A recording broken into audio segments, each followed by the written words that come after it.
મકરપુરામાં માત્ર 8 દિવસ પહેલા બનેલા માર્ગ પર પડ્યો મહાકાય ભૂવો.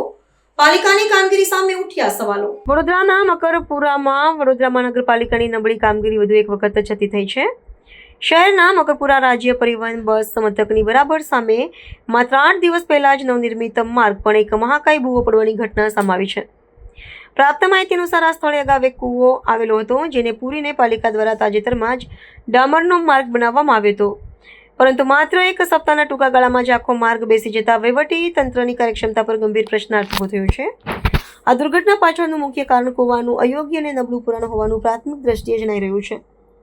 તકનીકી માપદંડો મુજબ જમીન સમતલ કર્યા વિના જ સીધો માર્ગ બનાવી દેવામાં આવતા ગંભીર બેદરકારી પ્રકાશમાં આવી છે. ભૂવો પડ્યા બાદ હવે પાલિકાના અધિકારીઓ તેને પૂરવા માટે ભારે માલવાહક વાહનો મારફતે બાંધકામનો કાટમાળ ઠાલવવાની કામગીરી કરી રહ્યા છે. જોકે નિર્માણ કાર્ય પૂર્વે જ જો યોગ્ય ગુણવત્તાયુક્ત સામગ્રીથી વૈજ્ઞાનિક ઢબે પુરાણ કરવામાં આવ્યું હોત તો પ્રજાના કરવેરાના નાણાંના પ્રકારે વ્યાપક વેડફાટ થતો અટકાવી શકાયો હોત.